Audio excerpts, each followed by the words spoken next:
오늘은 한나라는 여인의 삶을 좀 살펴보려고 합니다. 그가 품었던 간절한 소원은 무엇이고 하나님 그의 소원을 어떻게 이루어 주시는지, 한나의 소원이라는 제목으로 같이 말씀을 잠깐 묵상하려고 합니다. 옛날 우리 조상들 조선시대 이럴 때에는 아내나 여인을 집에서 합법적으로 쫓아낼 수 있는 7가지의 죄, 7가지 악이라는 의미의 7거지약이라는 것이 있었죠. 아마 들어보셨을 겁니다. 이런 겁니다. 첫 번째는 시부모에게 순종하지 않는 것, 두 번째는 아들을 낳지 못하는 것, 딸은 소용없어요. 아들을 낳지 못하는 것, 세 번째는 음탕한 것, 네 번째는 질투하는 것, 다섯 번째는 나쁜 병에 걸리는 것, 여섯 번째는 말이 많은 것, 일곱 번째는 도둑질하는 것. 이것 중에 하나라도 해당되면 그는 집에서 쫓겨나게 됩니다. 사실 말이 되지 않는 것이지만 그 시대에 살던 여인들은 이런 관습이라고 할까, 이런 것에 의해서 엄청난 고통을 당해야만 했습니다. 아마 이 기준대로라면 어차피 현대를 살아가는 여인들 많은 숫자가 대부분 아주 많은 확률로 쫓겨나기 쉬울 겁니다. 오늘 살펴보려고 하는 한나라는 이 여인 역시 마치 조선시대 여인들처럼 아들이, 자식이 없어서 고통을 당해야 했던 여인이었습니다. 어떤 의미에서는 가장 불행한 삶을 살아야 했던 여인 한나, 그가 품었던 소원은 무엇인지, 또 하나님은 그의 소원에 어떻게 응답하셨는지 살펴보면서 하나님의 은혜를 나누려고 합니다. 먼저 사무엘상 1장 6절을 먼저 보죠. 같이 읽죠. 시작. 여호와께서 그에게 임신하지 못하게 하심으로 그 적수인 분인나가 그를 심히 격분하게 하여 괴롭게 하더라. 하나님께서, 여호와께서 그에게, 한나를 말합니다.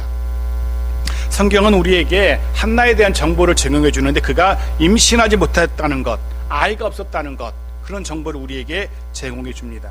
그리고 또 다른 여인도 우리에게 소개해 주죠. 그의 적수라고 표현되는 분인나라는 여인입니다.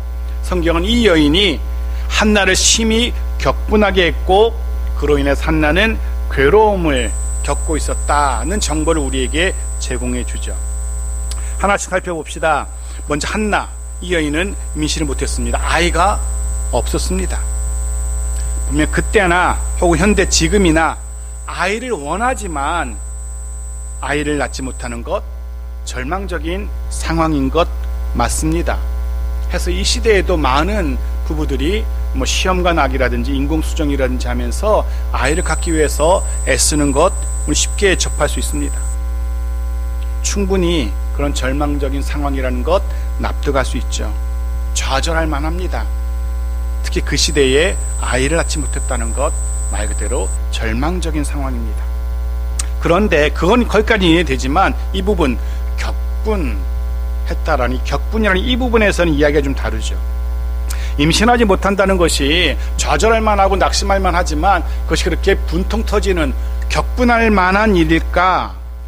이 격분이란 단어는 아주 심각한 진도를 의미하는 단어입니다. 주로 이 단어가 쓰일 때는 하나님이 죄에 대해서 진노하실 때, 죄에 대해서 분노하실 때 쓰는 그런 단어입니다. 한나가 지금 이 정도로 분노하고 있는 겁니다. 말씀드린 것처럼 분명히 절망스럽고 낙심할 만한 상황인 건 맞지만 이토록 자신이 아이를 갖지 못하는 것, 그것이 그렇게 분노할 만한 일인가 좀 의심이 들죠. 그런데 문제는 분인나라는 이 여인의 존재였습니다. 분인나는 한나의 남편인 엘가나가 두 번째로 얻은 부인이었던 것 같습니다. 한나가 아이를 갖지 못하니까 아이를 갖기 위해서 두 번째로 드린 부인이었던 것 같습니다. 우리는 첩이라고도 그렇게 표현했었죠. 그런 두 번째 부인 분인나였는데 이 여인에게는 아이가 있었습니다. 해서 첫 번째 본분이라고 할 수 있는 한나를 이 분인나라는 여인이 조롱하고 비웃고 업신여깁니다. 그로 인해서 한나는 일상의 삶을 살 수 없을 정도로 괴롭힘을 당해야 했습니다. 괴롭게 하더라. 괴롭게 하다, 괴로움. 이 단어는 우레소리, 갑자기 우레소리가 꽝 하고 울릴 정도로 해서 갑자기 간담이 서늘하게 말 그대로 심장이 철렁 앉을 정도, 그 정도로 놀라운 그런 상황을 표현하는 단어입니다. 지금 이 괴롭게 한다는 이 단어는 한나의 마음이 철렁 내려앉을 정도의 그 정도의 상황이라는 겁니다. 그의 삶이 어땠을지, 그의 마음이 무너져 내릴 정도로, 그의 일상의 삶이 무너져 내릴 정도로 힘겨운 그런 상황이라는 겁니다. 게다가 1절 2절 봅시다. 1장 2절 같이 읽죠. 시작. 그에게 두 아내가 있었으니 한 사람의 이름은 한나요, 한 사람의 이름은 분인나라. 분인나에게는 자식이 있고 한나에게는 자식이 없었더라. 말씀드린 것처럼 분인나에게는 자녀가 있었지만 한나에게는 없었어요. 그런데 분인나의 그 자식을 이야기할 때 자식이 있었고, 이 자식은 복수형으로 쓰여지고 있어요. 우리말에는 표현이 안 돼 있지만 우리나라 번역에는 자식이 있고에서 이 자식은 복수예요. 그러니까 여러 명의 아이들이 있었다는 겁니다. 아이가 하나도 없는 한나와 여러 아들과 딸을 낳은 분인나, 너무나 비교가 되는 거죠.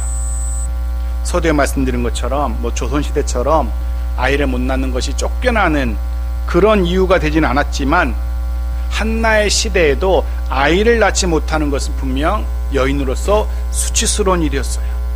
여인으로서, 아내로서의 존재 의미, 존재 가치를 부정당하는 그런 일이었어요. 심지어 당시에 아이를 갖지 못하는 것은 신의 저주, 죄를 지어서 신에게 벌을 받는 것으로까지 여겨지던 시대였습니다. 그러니 두 번째 부인 분인나가 본부인 한나를 업신여기고 비웃고 조롱하고 괴롭게 해도 할 말이 없었던 겁니다. 성경은 한나가 겪었던 고통을 이렇게까지 설명하는데요. 1장 7절 말씀 보십시오. 같이 읽죠. 시작. 매년 한나가 여호와의 집에 올라갈 때마다 남편이 그같이 하매 분인나가 그를 격분시키므로 그가 울고 먹지 아니하니. 울고 먹지 아니하니. 한나는 그 분함으로 인해서, 그 괴로움으로 인해서, 또 그 수치스러움으로 인해서 먹지도 못하고 또 잠도 제대로 못 자는 거예요. 정상적인 삶을 살아갈 수가 없는 겁니다. 눈물로 밤을 지새웁니다. 도무지 밥이 목으로 넘어가지 않는 거예요. 게다가 사실 이 본문은요, 이 본문의 배경은 하나님 성전에 가서 제사 드리고 화목제물 같은 제물을 드리고 제사를 드리고 그것을 가족들이 나누어 먹는, 하나님 앞에서 일정한 장소에서 가족들이 나누어 먹는 그 식사를 말해요. 하나님의 임재 앞에서 모든 가족들이 하나님과 화평을 누리며 가족 간의 화목을 누리며 그런 의미에서 함께하는 식사 자리예요. 하나님의 임재를 경험하며 하나님 주시는 평화를 누리며 함께 먹는 식사, 그런 식사임에도 불구하고 그런 식사조차도 먹을 수 없는 겁니다. 너무나 마음이 괴로워서 일상에 못 먹는 것뿐만 아니라 하나님께 드리는 화목제물, 하나님과의 화목을 상징적으로 의미하는 그것조차도 목에 넘어가지 않는 겁니다. 말 그대로 너무도 분하고 너무도 억울해서 너무도 수치스러워서 아무것도 입에 넘어가지 않는 그런 상황인 겁니다. 한나가 겪었던 고통이 조금 와닿는지 모르겠습니다. 정말로 흔히 하는 말로 표현할 수 없을 정도로 힘든 하루하루를 살아가고 있는 한나였다는 겁니다. 이유는 단 하나, 아이가 없다는 것. 우리는 이해가 좀 안 돼. 이 시대의 눈으로 보면 이해가 안 될 수 있습니다. 아이가 없으면 어때? 일부러 안 가는 사람들도 많은데. 하지만 그 시대의 문화로는 충분히 이해되는 그런 모습인 겁니다. 더군다나 아이를 낳지 못하는 것도 스스로 괴로운데 옆에 있는 또 다른 부인인 분인나가 그런 한나를 동변상련으로 좀 같은 여인으로서 측은하게 여기고 위로해주고 할 법도 한데 그러지 않았어요. 오히려 한나를 더더욱 괴롭게 했던 겁니다. 비록 남편인 엘가나는, 남편은 그래도 한나를 사랑으로 위로해주고 했지만 근본적인 문제가 해결되지 않았기 때문에 그의 위로가, 남편의 위로가 도무지 위로가 되지 않았던 겁니다. 그럴 때 있습니다. 우리도 그럴 때 있죠. 누구도 그 무엇도 위로가 되지 않는, 그죠? 그런 경험들이 있습니다. 남편도 혹은 아내도 자녀도 위로가 되지 않는 그런 경험들이 있을 겁니다. 도무지 먹을 수도 없고 도무지 잠도 잘 수 없는, 심지어 하나님의 위로도 내게 도움이 되지 않는 것 같은 그런 고통의 시간 경험해 보셨을지 모르겠습니다. 성경에는 한나가 지금 그런 고통의 시간을 보내고 있는 겁니다. 그런데 한나만 그런 고통을 당했던 거 아닌 것 같아요. 그 시대 문화가 그렇기 때문에 그런 여인들은 비슷한 고통을 당했어요. 또 다른 여인도 있었죠. 창세기 16장 4절 같이 읽어볼까요? 시작. 아브람이 하갈과 동침하였더니 하갈이 임신함에 그가 자식의 임신함을 알고 그 여주인을 멸시한지라. 아브라함의 아내 사라였습니다. 그 여인 역시 사라 역시 아이를 낳지 못했고 첩이었던 하갈이 그 아이를 아브라함의 아이를 갖게 되고 한나처럼 하갈 역시 본부인 사라를 멸시합니다. 그 시대가 그랬던 겁니다. 한 곳 더 볼까요? 창세기 30장 1절 같이 읽죠. 시작. 라헬이 자기가 야곱에게서 아들을 낳지 못함을 보고 그의 언니를 시기하여 야곱에게 이르되 내게 자식을 낳게 하라. 그렇지 아니하면 내가 죽겠노라. 야곱이 사랑하는 아내 라헬입니다. 그 역시 아이를 갖지 못했습니다. 물론 나중에 갖게 되었지만 아이를 갖지 못했을 때 그렇게 말합니다. 내가 죽겠노라. 죽을 만큼 괴로웠던 겁니다.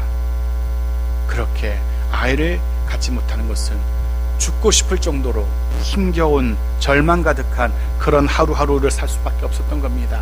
본문에 나오는 한나가 그런 여인이었습니다. 그런 여인 한나가 품었던 소원 무엇이겠습니까? 그의 유일한 소원, 단 한 가지 소원 이거였습니다. 1장 11절 같이 읽죠. 시작. 서원하여 이르되 만군의 여호와여 만일 주의 여종의 고통을 돌보시고 나를 기억하사 주의 여종을 잊지 아니하시고 주의 여종에게 아들을 주시면 내가 그의 평생에 그를 여호와께 드리고 삭도를 그의 머리에 대지 아니하겠나이다. 아들을 주시면 이거였습니다. 단 하나 아들을 낳는 것 한나의 유일한 소원 아들을 낳는 것이었습니다. 아이가 없음으로 아들이 없음으로 인해서 힘겨운 삶을 살아가던 이 여인에게 더 이상의 소원 무슨 의미가 있겠습니까? 이거 하나면 되는 겁니다. 그러면 되는 겁니다. 그런 묵상해 봅니다. 오늘을 살아가는 저와 여러분 만일에 주께서 딱 한 가지 소원만을 들어주신다면 여러분은 그 한 가지 소원 어떤 소원을 비실는지요? 그것이 무엇이든 간에 아마도 가장 간절한 소원일 겁니다. 그거 하나면 다른 소원 필요 없는 가장 간절한 소원 어떤 소원을 여러분 비실는지요? 여러분 마음속에 한번 생각해 보십시오. 하나님이 그거 들어주신다면 여러분은 어떤 소원 비시겠습니까? 한나의 단 하나의 가장 간절한 소원 아들을 낳는 것이었습니다. 그리고 놀랍게도 하나님은 그런 간절한 한나의 소원에 응답하십니다. 바라기는 하나님께서 우리의 가장 간절한 그 소원도 들으시고 응답하실 겁니다. 우리의 소원도 우리 가정의 소원도 하나님이 이루어 주시기를 간절히 소원하며 축복합니다. 네, 하나님은 한나를 잉태케 하셨고 아들을 낳게 하십니다. 보십시오. 1장 20절입니다. 같이 읽죠. 시작. 한나가 임신하고 때가 이름에 아들을 낳아 사무엘이라 이름하였으니 이는 내가 여호와께 그를 구하였다 함이더라. 드디어 아들을 낳습니다. 그것도 그냥 아들이 아닙니다. 이스라엘 역사상 가장 위대한 선지자, 가장 위대한 사사로 인정받는 사무엘이 태어난 겁니다. 사무엘이 태어났습니다. 그리고 한나는 자신의 그 소원대로, 자신의 소원 기도했던 대로 그 태어난 아들 사무엘을 하나님께 드립니다. 하나님을 위해서, 하나님을 위해 평생을 헌신하는 삶을 살도록 하나님의 영광을 위해서 쓰임받는 아들로 하나님께 드린 겁니다. 그렇게 한나는 약속했었거든요. 하나님 기도했었거든요. 내 소원 들어주시면 내가 하나님께 이 아들을 바치겠습니다 라고.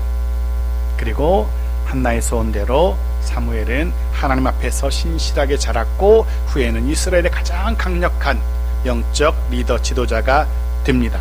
그런데 한번 생각해 보십시오.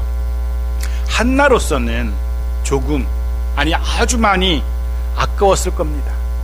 자신을 조롱하고 업신여기던, 자신을 그토록 괴롭게 하던 분인나라는 여인, 보란듯이 혹은 자신의 아들이 없는 여인이라고 놀리던 주변 사람들의 그 비웃음, 그 수군거림, 손가락질, 그런 사람들 보란듯이 아들 사무엘을 옆에 끼고 말 그대로 눈에 넣어도 아프지 않을 아들로 그렇게 키우고 싶었을 겁니다. 하지만 한나는 자신이 소원하면서 기도했던 대로 사무엘을 하나님께 드립니다. 여기서 우리는 한나의 소원을 다시금 들여다보게 됩니다. 한나는 자신의 그 간절한 유일한 하나뿐인 소원 하나님께 빌면서 이렇게 빌었던 겁니다. 소원대로 아들을 주신다면 그 아들을 하나님께 드리겠노라. 하나님께 드리겠노라. 현대적인 오늘날의 적용은 아마 이런 걸 겁니다. 아들을 주신다면 그 아들 하나님의 뜻대로 키우겠습니다.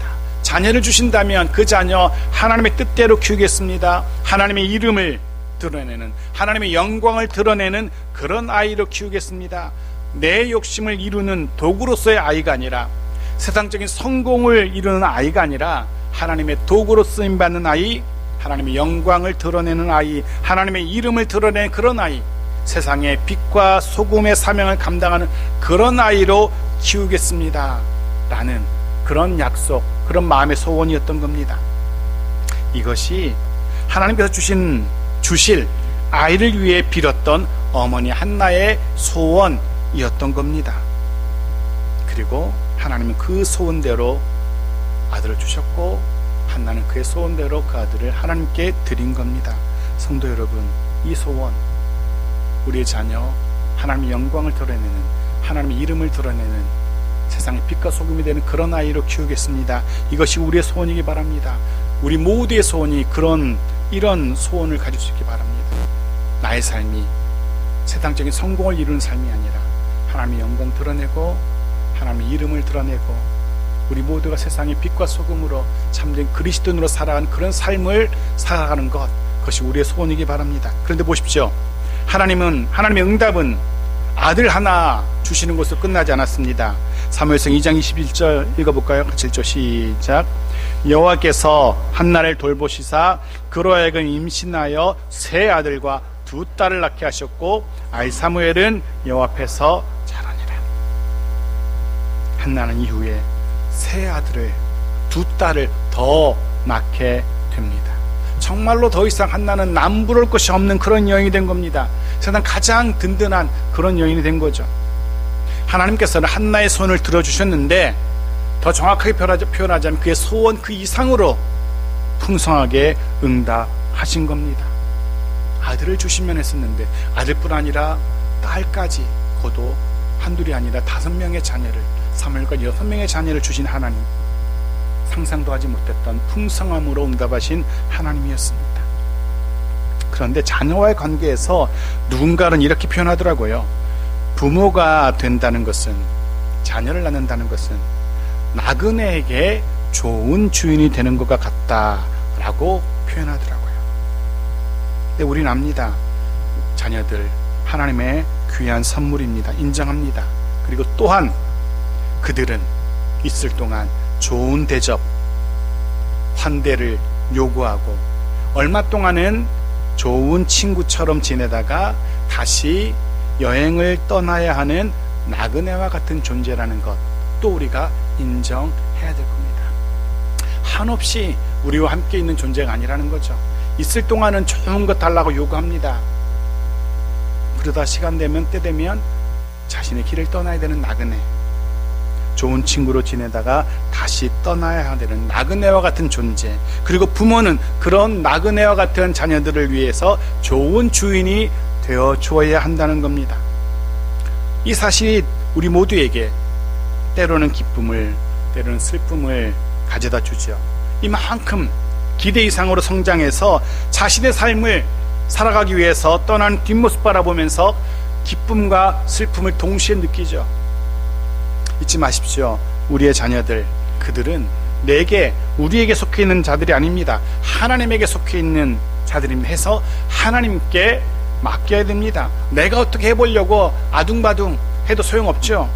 우리는 출애굽기 말씀을 묵상하면서 이미 요게벳이라는 여인을 보았습니다. 아들 모세를, 그 귀한 아들 모세를 갈대 상자에 넣어 흘러가는 강물에 띄우면서 그 아이를 하나님께 맡겼던 요게벳처럼 우리들 역시 하나님께 맡겨야 됩니다.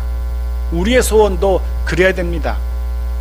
자녀들을 향한 우리의 소원도 내 욕심을 이루려는 그런 소원이 아니라 그가 하나님의 영광 드러내는 아이, 하나님의 이름을 어디서 살아가든 세상과 빛의 사명을 감당하는 아이 되어지는 것, 그것이 우리의 소원이어야 된다는 거죠.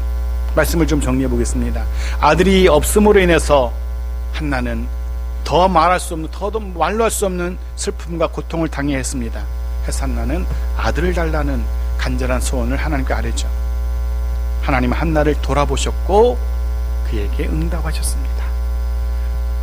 한나를 돌아보셨고에 사용된 이 돌아보시다라는 단어는 목자가 자신의 양 한 마리 한 마리를 아주 세심하게 돌보는 그런 표현을, 그런 의미를 보여줍니다. 자신이 맡은 그 양들을 한 마리 한 마리 일일이 살피는 그런 모습을 말해요. 한나의 처지는 위험과 슬픔에 빠진 양과 같은 모습이었고, 하나님은 선한 목자처럼 그런 한나를 보살펴 주신 겁니다. 시편 기자는 그런 하나님에 대해서 이렇게 고백합니다. 시편 139편 8절부터 10절까지 읽고 말씀을 정리해서 같이 읽죠. 시작. 내가 하늘에 올라갈지라도 거기 계시며 수월에 내 자리를 펼지라도 거기 계시나이다. 내가 새벽 날개를 치며 바다 끝에 가서 거주할지라도 거기서도 주의 손이 나를 인도하시며 주의 오른손이 나를 붙드시리이다. 아멘. 그렇습니다. 하나님은 하나님의 백성들의 부르짖는 간절한 소원 들으시고 응답하시는 분이십니다. 어디서든 언제든 우리의 간절한 외침에 응답하시는 분이십니다. 여러분, 우리는 어떤 간절한 소원들 품고 살아가시는지요? 그 하나님께 구하십시오. 다만 우리의 욕심으로, 내 욕심 이루려는 그런 마음으로 구해서는 안 됩니다. 우리의 구하는 것이 하나님의 마음에도 딱 들어맞아야 되는 거죠. 내가 바라는 것, 내 소원, 하나님의 마음에 들어맞아야 되는 겁니다. 특별히 우리의 소원 중, 간절한 소원 중 하나인 자녀들을 위한 소원, 가족들을 위한 소원, 하나님께 맡기는 그런 소원이기를 바랍니다. 하나님의 영광을, 하나님의 이름을 드러내는 그런 삶을 살아가는 그런 소원, 우리가 서로를 위해서 빌 수 있기를 바랍니다. 어렵게 낳은 아들을 하나님께 드리고자 했던 한나의 그 소원처럼, 한나는 아들을 구했지만 자기 욕심을 위해서 구하지 않았습니다. 아들을 주신다면 그 아들을 하나님께 드리겠노라 서원했고, 그 응답으로 얻은 아들을 하나님께 드림으로 신실하게 그 약속을 지켜냅니다. 그의 소원이 하나님의 마음에 딱 들어맞았던 거예요. 하나님의 마음에 우리의 소원을, 하나님의 뜻에, 하나님의 의도에 우리의 마음을 맞추어야 됩니다. 그럼 그 소원 분명 반드시 이루어질 겁니다. 왜냐하면 그 소원이 하나님의 마음을 기쁘시게 하기 때문에 그렇습니다. 반드시 우리의 소원 들어주실 겁니다. 우리의 자녀들이 정말로 어디서 어떤 모습으로 살아가든 하나님의 영광을 드러내는 그런 아이들로, 하나님의 이름을 자랑하는 그런 아이들로 자라가게 될 겁니다. 하나님이 그렇게 하실 겁니다. 우리들 역시 그렇게 우리의 삶의 현장 속에서 하나님을 드러내는 그런 은혜 가득한 삶을 살아가는 우리들 모두이기를 주의 이름으로 축복합니다.